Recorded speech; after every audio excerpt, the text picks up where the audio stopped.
शक्तिशाली होना शांति की पहली शर्त है और जब भारत को चुनौती मिल रही हो अपने पड़ोसियों से तो फिर शक्तिशाली होना बेहद जरूरी है। भारतीय सेना पहले से भी बहुत मजबूत है, शक्तिशाली है, लेकिन अब इसे नेक्स्ट जनरेशन वॉरफेयर में महारत करने की तैयारी है।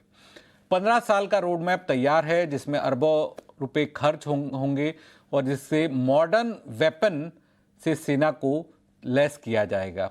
आज स्वदेश विशेष में इसी पर करेंगे खास चर्चा।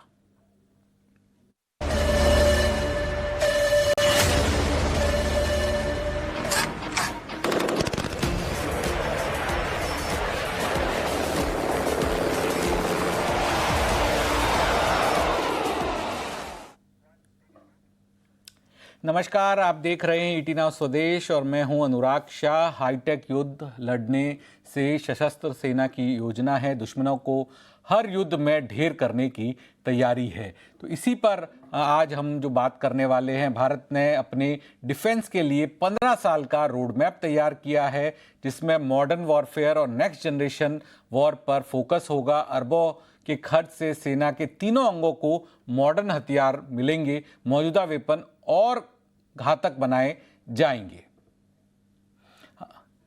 तो इस खास चर्चा पर बात करने के लिए हमारे साथ है डिफेंस एक्सपर्ट जे सिंह।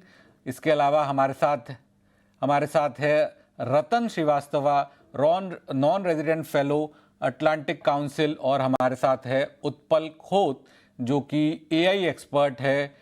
ये भी हमारे साथ जुड़े। आप दोनों मेहमानों का बहुत बहुत शुक्रिया। सबसे पहले मैं जे सिंह के पास जाना चाहूँगा। सर,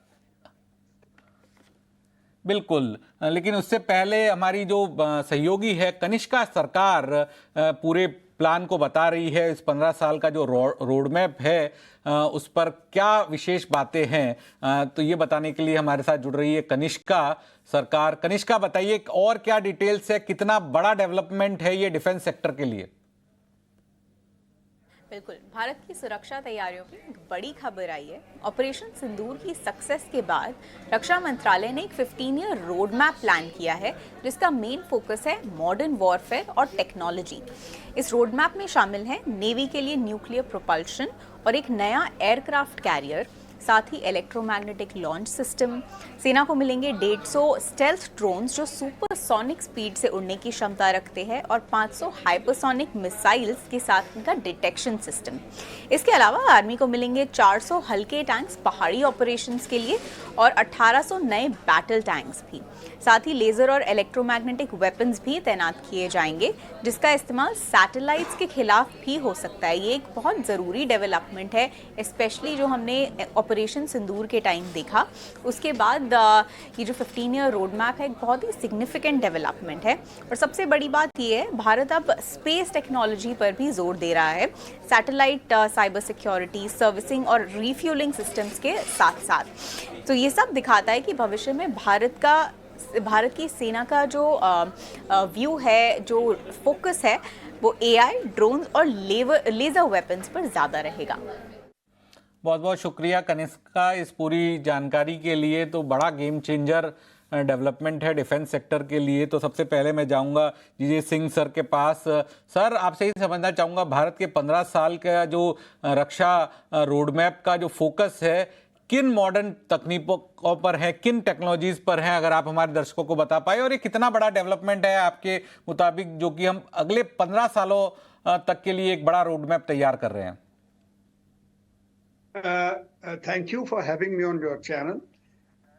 सबसे पहले मैं तो ये कहूँगा कि जिस तरीके से हम देख रहे हैं कि टेक्नोलॉजी बढ़ रही है, हर महीने, हर रोज कहिए आप, जिस तेजी के साथ टेक्नोलॉजी के बदलाव आता है, उसी तरीके से ही हमारे जो वेपन सिस्टम वो बदलते जाते। उनके अंदर नई टेक्नोलॉजी के साथ हमको जो हमारी गन पावर होती है, जहाँ हमारी एयर पावर होती है, जहाँ आर्टिलरी फायर पावर है, उसको अपग्रेड करना पड़ता है। जैसे कि अभी हम बात कर रहे थे, इंडियन आर्मी को 1800 जो मेन बैटल टैंक और 400 लाइट टैंक मिलने वाले हैं, जब उनकी जो रोड मैप बना है, वो बेसिकली हमने अपने एक बहुत लंबे बॉर्डर को सिक्योर करने के लिए कर रहे हैं, क्योंकि हमारा जो लंबा बॉर्डर एलएसी के ऊपर चाइना के साथ है, पाकिस्तान के साथ जम्मू कश्मीर के अंदर है, और फिर मैदानी इलाकों के अंदर है, उसके अंदर हमें टैंकों की जरूरत पड़ती है, क्योंकि टैंक ही एक ऐसा प्लेटफॉर्म है जिसमें हमारे फायर करने वाले को भी सुरक्षा मिलती है, और उसको मॉडर्नाइज करना एक बहुत जरूरी और एक बहुत सही कदम एक राइट डायरेक्शन के अंदर है।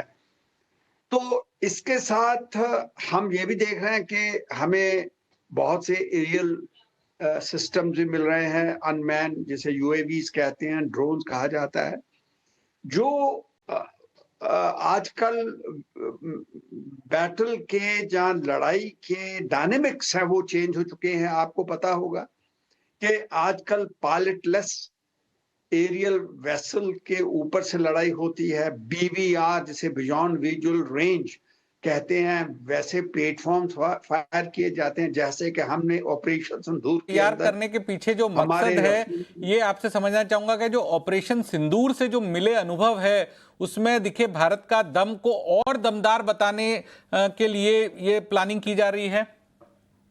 हाँ जी, बिल्कुल, क्योंकि ये एक बात प्रूव हो चुकी है कि जो टेक्नोलॉजी है वो वॉरफेयर के डायनेमिक्स में बहुत ही दमदार, जिसे आप कह रहे थे, वो रोल प्ले करती है।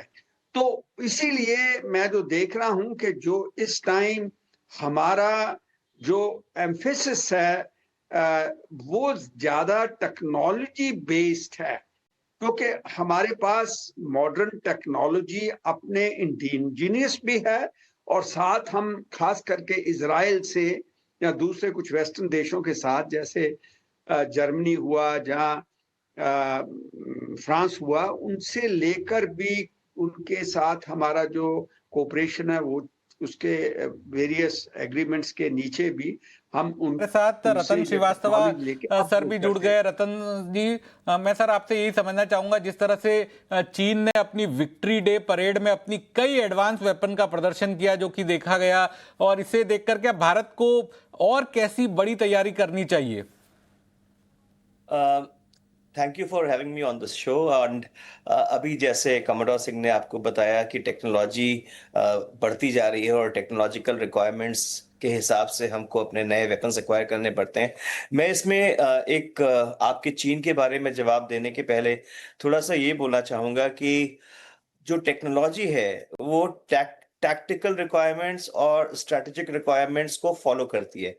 अगर हमारी स्ट्रैटेजिक रिक्वायरमेंट्स और टैक्टिकल रिक्वायरमेंट्स बैटलफील्ड की बदल जाती हैं, उन बदलती हुई हकीकत के हिसाब से टेक्नोलॉजी को फॉलो करना पड़ता है, और इसके लिए हमें एक टेक्नोलॉजी कैपेबिलिटी रोड मैप चाहिए, जिससे कि इंडस्ट्री को ये पता लग सके कि हमको आज से 5 साल के बाद कौन सा वेपन सिस्टम चाहिए, 10 साल के बाद क्या चाहिए, 15 साल की क्या बात चाहिए। इसमें से जो जैसे आप 15 साल का हमने अभी ये बनाया है, तो 15 साल के वेपन सिस्टम का जो हमारा रिक्वायरमेंट है, उसमें फर्स्ट 5 इयर्स ही हम कंफर्म मानते हैं और बाकी 10 साल को हम टेंटेटिव मानते हैं। ऐसा क्यों? ऐसा यूं क्योंकि हो सकता है कि आज से 10 साल के बाद हमारी स्ट्रैटेजिक रिक्वायरमेंट्स, हमारी टैक्टिकल रिक्वायरमेंट्स बदल जाएं, तो हमें टेक्नोलॉजी भी बदलनी पड़ेगी। लेकिन अगर इंडस्ट्री को पता है कि तकरीबन हमको यही चीज़ चाहिए, ये टेक्नोलॉजी चाहिए, तो उस टेक्नोलॉजी को वो सरकार के साथ, आर्म फोर्सेस के साथ मिलकर के डेवलप करने में मदद हो सकती है उनकी। दूसरी बात आपने ये बताई, जो अभी जो चीन ने अपने विक्ट्री डे परेड में कुछ वेपन सिस्टम्स डाले हैं, वो वेपन सिस्टम्स अच्छे हैं और हमने वो देखा है कि वो काफ़ी मॉडर्न लगते हैं। लेकिन एक चीज़ हमको ये माननी पड़ेगी कि हमारे भारत में जितने वेपन सिस्टम्स हैं वो बैटल टेस्टेड सेटल्ड है, बैटल हार्डन्ड है। चीन ने अभी तक कोई मेजर कन्फ्रंटेशन, मेजर वॉर किया नहीं है जहां पे वो अपने बैटल सिस्टम्स को टेस्ट कर सके। हमारे पास अगर ड्रोन है या आर्टिफिशियल इंटेलिजेंस से संबंधित नई टेक्नोलॉजी है, या हमने जैसे अभी देखा था हमारे पास एक इंटीग्रेटेड एयर डिफेंस सिस्टम था जिसको हमने यूज किया है अपने ऑपरेशन सिंदूर में, जिसमें हमने सारी दुश्मनों की मिसाइल्स और उनके आने वाले एयरक्राफ्ट तक को गिरा दिया, 300 किलोमीटर की दूरी तक जाके गिरा दिया। ये सब इंडिजिनसली डेवलप्ड है और ये बैटल टेस्टेड है। बैटल टेस्टेड वेपन सिस्टम का कोई सानी है ही नहीं, कोई जोड़ है नहीं पूरे विश्व में। इसीलिए कहते हैं कि जो बैटल टेस्टेड वेपन सिस्टम होते हैं वो उनकी डिमांड ज्यादा होती है, उनकी रिक्वायरमेंट ज्यादा होती है। तो जो चीन के सिस्टम्स है देखने में इंप्रेसिव है, लेकिन क्या वो आज की टेक्नोलॉजी तो है, लेकिन क्या वो टेस्ट हुई है, उन्होंने कितने कारगर रहे हैं, कितने उनकी क्या सबूत है कि वो आज की मैदान में टिक पाएंगे, तो देखने वाली बात और होती है और लड़ने वाली बात और होती है। जैसे कहते हैं बिल्कुल हाथी के बिल्कुल। दांत दिखाने के अब और उत्पल खाने खोत के जी और। हमारे साथ हैं। उत्पल जी, आपसे समझना चाहूंगा कि अब एआई वॉरफेयर के अंदर एआई का भी इस्तेमाल हमें दिखेगा भविष्य में, तो ये किस तरह से होगा और कैसे एआई जो है वो पूरा वॉरफेयर को बदल देता है? धन्यवाद सबसे पहले मुझे आमंत्रित करने के लिए। और एआई, जैसे कि आपने अभी सही कहा, AI is the coming thing.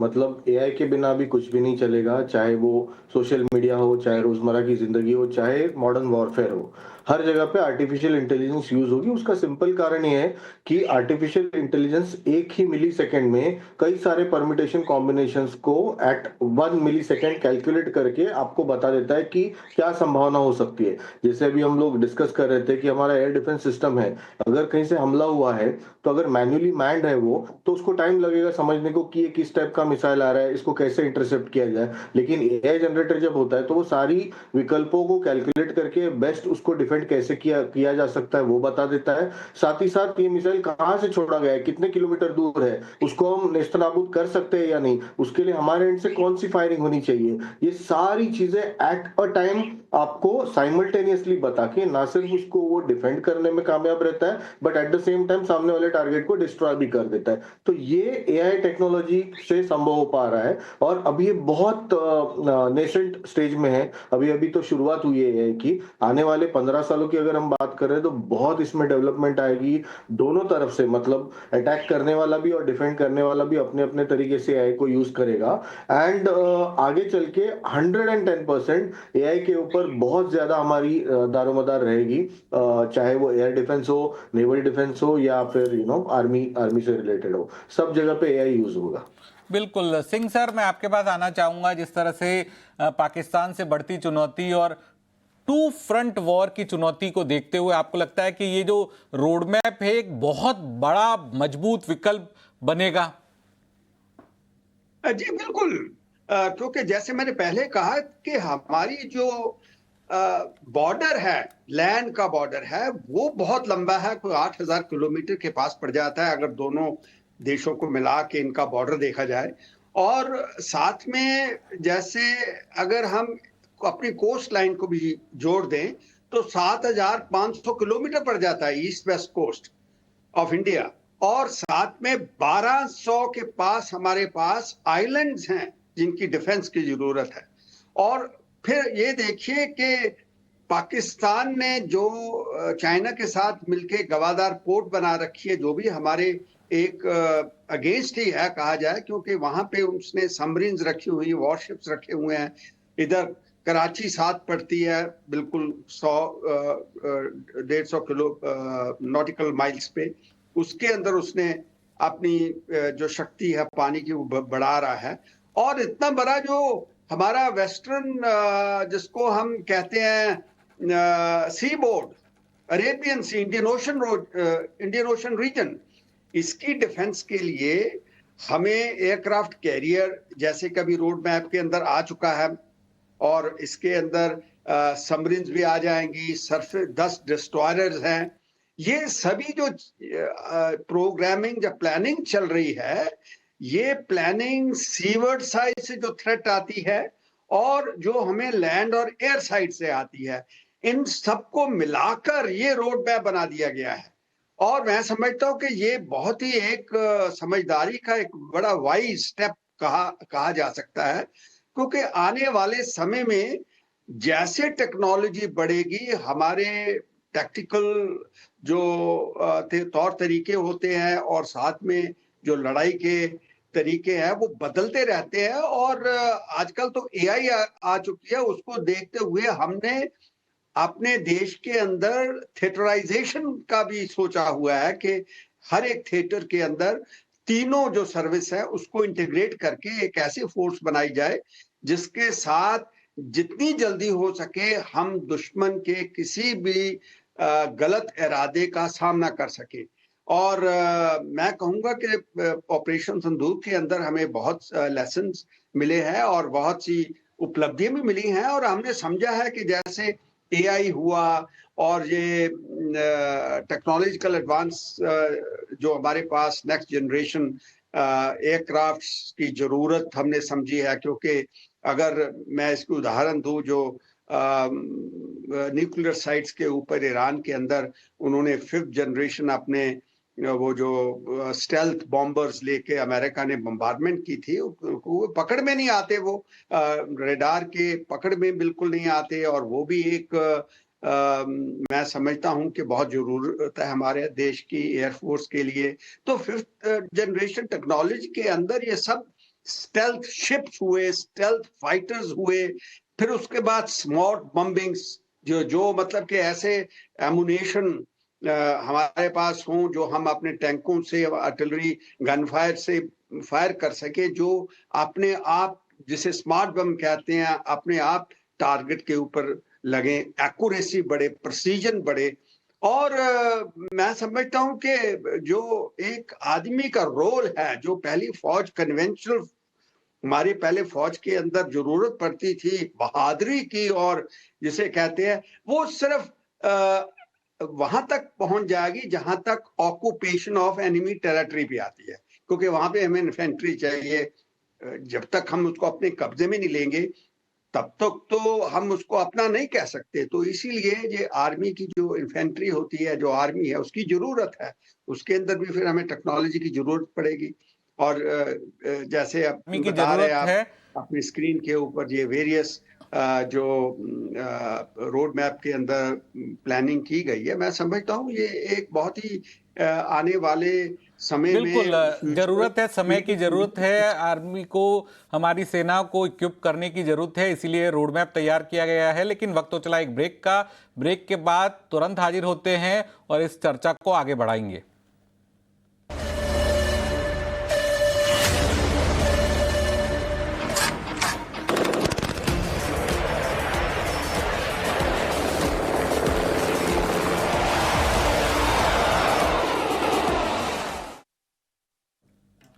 Break के बाद आपका स्वागत है और हमारे साथ 3 खास मेहमान बने हुए हैं। मैं रतन श्रीवास्तव सर से पूछना चाहूँगा, सर, आर्टिफिशियल इंटेलिजेंस और हाइपरसोनिक मिसाइलों के जो समावेश से भारत की जो रक्षा क्षमता आपको लगता है कितनी और बदलेगी?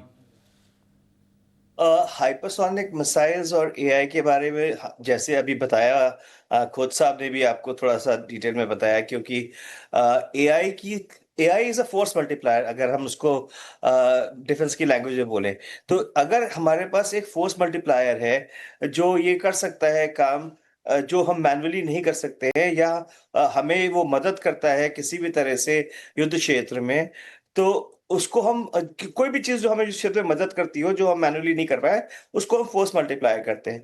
हाइपरसोनिक मिसाइल्स का आर्टिफिशियल इंटेलिजेंस के साथ जो समन्वय होता है वो अगर मैं मामूली तौर से समझाऊं तो 2 तरह से है। एक तो है टर्मिनल एंड पे, मतलब जहां पे जिस टारगेट पे उसको जाना है उस टारगेट को अगर हिट करना है, और उसके अंदर एआई सिस्टम्स हैं जो उसको हेल्प करते, मदद करते हैं ये डिटेक्ट करने में कि टारगेट का टर्मिनल एंड चेंज तो नहीं हो रहा है। जैसे अगर फ्लाइंग टारगेट, तो उसका टर्मिनल एंड जब चेंज होता रहता है तो उसको लॉक इन करने के बाद उसको आइडेंटिफाई करने में और मूव करने में सीकर जो होते हैं उसमें उसकी बहुत मदद है। और जो फिक्स टारगेट्स है, उन फिक्स टारगेट्स को जो उसके अंदर इमेजरी है, उस इमेजरी के हिसाब से उसको आइडेंटिफाई करना पड़ता है। तो उसको जैसे बोलते हैं फायर एंड फॉरगेट, तो एक बार हमने छोड़ दिया तो आर्टिफिशियल इंटेलिजेंस उसको गाइड करेगी। लेकिन इसके साथ एक और भी बहुत अहम चीज है संबंधित, जिसको हम बोलते हैं साइबर डिफेंस। साइबर डिफेंस भी इस बार जो हमारा टेक्नोलॉजी कैपेबिलिटी रोड मैप आया है, उसके अंदर उसका बहुत अच्छे से उल्लेख किया गया है। और उसके बारे में अगर हम थोड़ा सा जाने तो हम ये देखेंगे कि लेजर डिफेंस सिस्टम्स जो होते हैं, satellite based laser defence systems होते हैं। Satellite based laser defence systems guide करते हैं हाइपरसोनिक मिसाइल्स को उनके फ्लाइट पाथ पे, और गाइड करते हैं उनको जो भी उनका निश्चित टारगेट होता है उसके ऊपर। और इसमें दो चीजें और हैं, और एक है कम्युनिकेशन। तो satellite based communication, satellite based laser guidance systems, इसके ये कहने में तो बहुत आसान है, सुनने में बहुत आसान है, लेकिन ये लिंक्स जितने होते हैं इनको हार्डनिंग, डिफेंस की लैंग्वेज में बोले, इसको हार्डनिंग करनी पड़ती है। हार्डनिंग करने का मतलब ये है कि अगर हम सैटेलाइट बेस्ड गाइडेंस सिस्टम्स या सैटेलाइट बेस्ड कम्युनिकेशन लिंक्स को यूज कर रहे हैं हाइपरसोनिक मिसाइल्स के साथ, या अपने नॉर्मल कम्युनिकेशंस में, या अपने किसी भी एरियल व्हीकल में, मैन्ड एरियल हो या अनमैन्ड एरियल व्हीकल हो, तो उसको हम कैसे इंश्योर करें कि दुश्मन उस कम्युनिकेशन को ना इंटरसेप्ट कर पाए, तो उसको हार्डनिंग बोलते हैं। तो एक तो नहीं कर साइबर पाए वो डिफेंस भी है। कैपेबिलिटी तो उत्पल खोत सर, मैं आपसे यही समझना चाहता था कि आपने कई सारी पॉजिटिव बातें तो बताई कि वारफेयर में एआई कैसे मदद कर सकता है टारगेट को करने के लिए, लेकिन क्या कुछ ऐसी नेगेटिव चीजें भी हैं जो पूरी स्ट्रेटजी को बदल सकती है एआई की वजह से?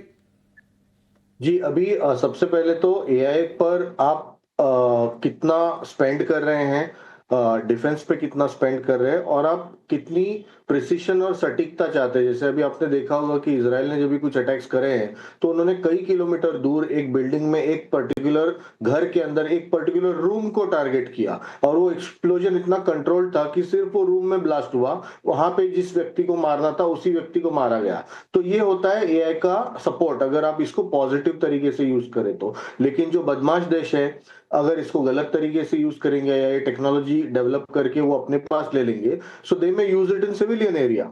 और अगर हमारे पास हमारा खुद का डिफेंस सिस्टम उतना, किसी भी कंट्री का अगर उतना स्ट्रांग नहीं रहेगा, तो ये पर्टिकुलर एआई को इस्तेमाल किया जा सकता है बहुत ज्यादा लेवल की तबाही करने में इन अ सिविलियन एरिया।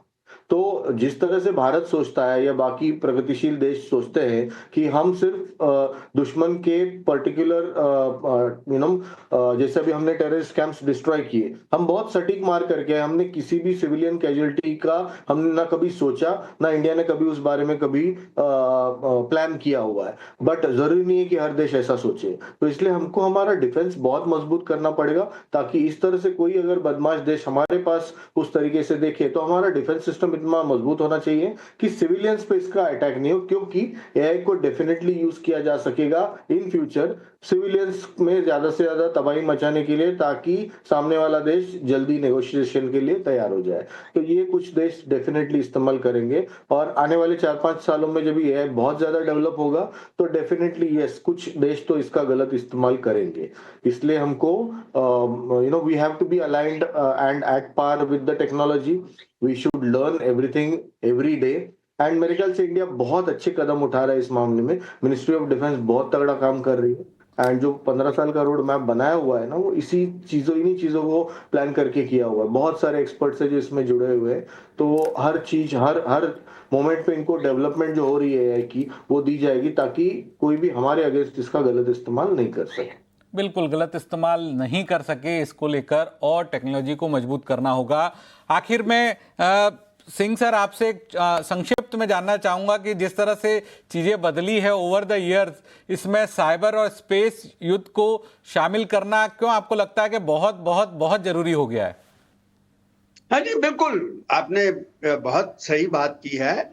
मेरे माइंड के ऊपर था, यही बात करने का भी था, क्योंकि जो शिफ्ट आ रही है टेक्नोलॉजी के अंदर, अभी एयरफोर्स से ऊपर जाकर स्पेस की जो मजबूती है, जो डिफेंस है, जो वहां से वॉरफेयर जो है वो शिफ्ट हो रही है, जमीन से स्पेस में जा रही है।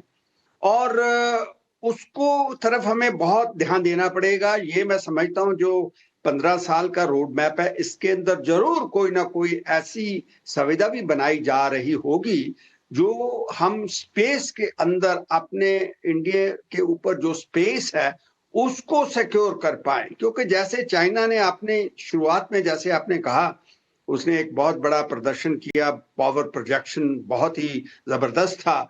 उसमें एक मिसाइल उसने न्यूक्लियर हाइपरसोनिक मिसाइल थी DF 5C, जिसकी रेंज 20,000 किलोमीटर्स है और बड़े शॉर्ट टाइम में आ जाती है। तो ऐसी मिसाइलें जो अगर आएंगी स्पेस की तरफ से किसी भी टारगेट के ऊपर, उसको काउंटर करने के लिए हमें, क्योंकि जो मिसाइल जब आती है, किसी भी टारगेट डिटेक्ट होती है, उसको कुछ तो टाइम लगता है ना फ्लाइट पाथ के अंदर, एकदम तो नहीं पहुंच जाती वो। अगर उसके अंदर 15-20 मिनट 40 मिनट डिस्टेंस के ऊपर डिपेंड करता है, उसको गिराने के लिए और ये सारा कैलकुलेट करना कि किस डायरेक्शन से आ रही, क्या उसकी रेंज है, कौन सा टारगेट है, क्या उसमें सिस्टम है, उसको आदमी ह्यूमनली इम्पॉसिबल है वहां। बिल्कुल ह्यूमनली पॉसिबल नहीं है और इसीलिए टेक्नोलॉजी का इस्तेमाल करना बहुत जरूरी है। बदलते वक्त के साथ आप तीनों मेहमानों का मैं शुक्रिया करूंगा, जीजे सिंह सर, उत्पल खोत सर और रतन श्रीवास्तव सर का। आप तीनों ने आज हमें वक्त दिया और जिस तरह से जो अगले 15 साल का रोड मैप बन रहा है डिफेंस के अंदर, जिससे हमने ऑपरेशन सिंदूर में जो दमखम दिखाया है और जो क्षमता है उसको और दमदार बनाने के लिए ये अगले 15 साल का रोड मैप बन रहा है। आप तीनों मेहमानों का बहुत बहुत शुक्रिया। इस विशेष प्रोग्राम में इतना ही।